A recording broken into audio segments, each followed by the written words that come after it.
Have you ever felt like you have no idea what to do when it comes to lead generation? In today's video, we're going to talk about 3 lead generation hacks that are going to help you rock your business.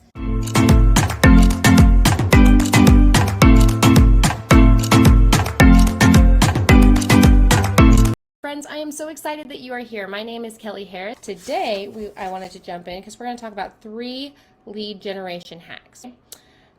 I don't need more leads, said no one ever. 9 out of 10 buyers say that online content in general has a moderate to significant impact on their buying decisions. So the content that you're putting out is important. It is directly tied to the leads that you are getting. The truth of the matter is you need to make sure that your content is good content because people are using that content to decide whether or not they want to work with you. And the business to business process, the one that all of us are involved in every single day, is 22% longer than it was 5 years ago. In 2018, it was easier to get leads and easier to get sales. The key is to add value with the expectation that you're not going to make a sale.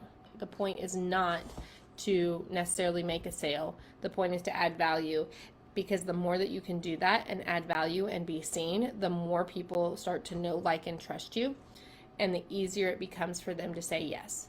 And the more interactions that you have with a person, the more likely it is that they are going to move through the sales process and go from a cold lead to a warm lead to a hot lead and be a champion for your business and your community. It's about people. Business, life in general, it's not about making the sale. The sales are important, but at the end of the day, it's about people, and people want to feel seen. And sooner or later, if you're building that relationship, they're going to want to support you, whether that is a referral, whether that is buying your product or your service. They're going to want that. And so it's so important to be human and to, in your content, be seen as the expert. Let's talk about those 3 lead generation hacks, okay? Number 1, you want to start a community. And so, like I said, people want to feel seen. And in a community, it is much easier for people to feel seen, people to feel safe, and people to put their opinion out. Because in a community, it's a safe space, okay? In a community, everyone notices everything. So if you are in a Facebook group or you are in LinkedIn or something like that and you're tagged with people, people notice. They notice when you make comments. They notice when you like stuff. They notice when you are a part of their community and you're an active member of it. Hack number 2, if you are at a place in your business where you have had a lot of clients or you're moving from a one-to-one offer to a one-to-many offer, I would highly recommend that you create an email list. Now, the thing with this lead generation hack is it's one more thing. So it's either something that you need to outsource to a expert, or it's something that you need to realize that you are going to have to put some effort into. The way you create your email list is you are going to create a lead magnet that your ideal client wants. So, for example, like I told you, I am a copywriter and a marketing strategist. My lead magnet that will be coming out at the end of this week is actually going to be a document, a PDF that tells you how to write a welcome sequence. And it's going to tell you like what the titles should be, or your subject line idea should be, what the goal of each email should be, ideas for the body of each email. And so it's going to be really good, but it's very specific for people who want to write a welcome sequence. Now, let's talk about 2 things within this email list. 1, when you have an email list, it is so important for you to make sure that you understand that your email it's sacred space, okay? If someone is giving you their email, they are letting you in on their phone, because most of us have it on our phones, next to pictures of their loved ones, next to people who email them that they really care about, and so that is sacred space. We do not spam in sacred space. We do not make every email an offer in sacred space, because one of the best things about email is that you are relationship marketing. When you're creating your lead magnet, you want to make sure that this is something that your people absolutely need. It's valuable. It's something that you are giving them for free in exchange for their email address. And a little pro tip when you're asking for email address, I would absolutely say, instead of saying put your email here, you write on that landing page, please share your best email. Because statistically, if you ask people to share their best email, they are more likely to give you the email address that they are the most active in. Neat tip. So with both email and your community, you have to be an active participant. You go in once a week, you talk to people, you watch what's going on. All of these things you are an active participant in. It's important, guys. There are hundreds of thousands of Facebook groups. If you join a Facebook group and you literally dump it and you don't, like you start it and you have somebody manage it and they are never interactive, then the Facebook group will die. Okay? And so it's so important for you to actually move forward. So you have to interact, you have to engage with both your email and your community.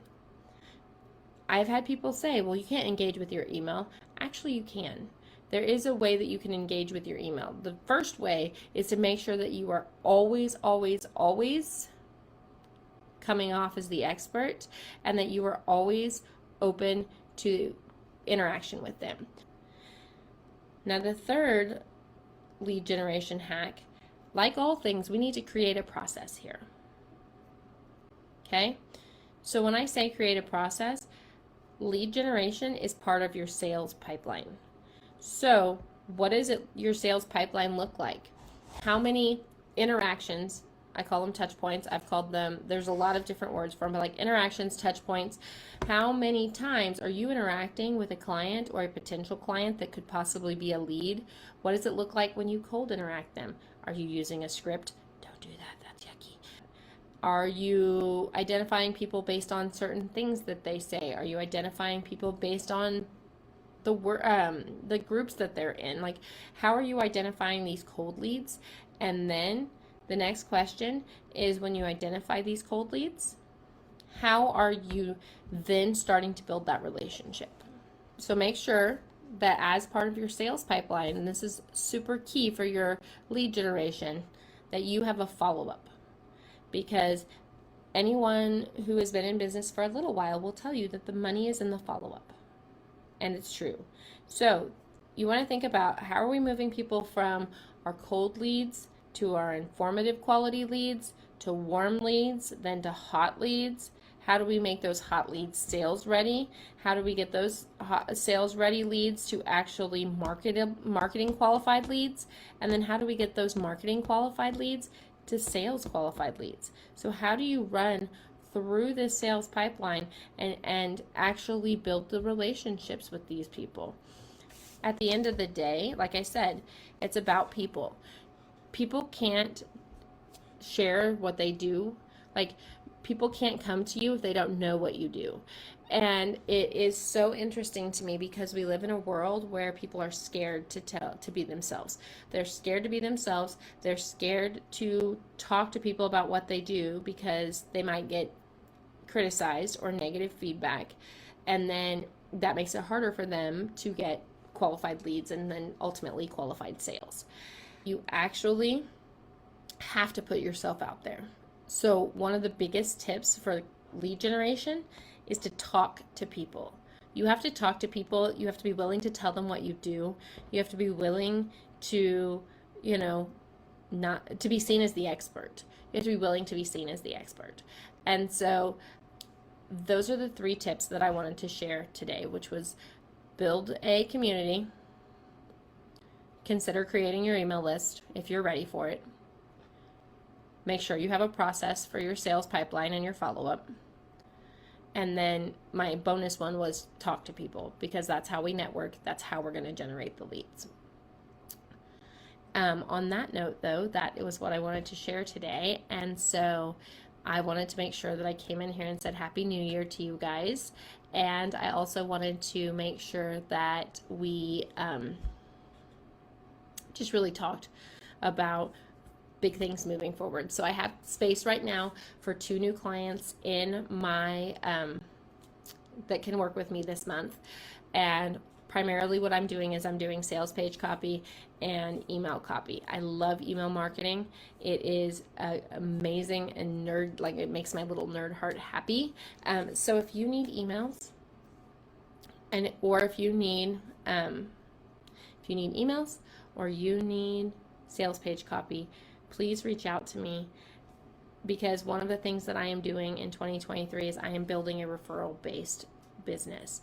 I want to work with people. I want people to share with other people how amazing what I do is, and then that is one of my goals for this year, is to build a referral-based business. And so until next time, friends, the last thing I was going to tell you is that my new lead magnet will drop up on Friday. So on Friday I will share it, and it is, like I said, it's going to basically be just a real quick guide to what needs to go in your welcome emails. What is the goal of each email? What is the call to action that we should put on each email? What should the subject be? That kind of stuff. And so it's going to be really, really great. And trust me on this, you are going to want to be on my email list, because in March, I am launching an email course, and it's not going to be your average email course. It's going to be absolutely amazing. So until next time, friends. If you enjoyed today's video, hit that subscribe button below to be notified every time we upload a new video. And I'm also going to put the link to the lead magnet if you're interested in learning all about what you need to write for your welcome sequence.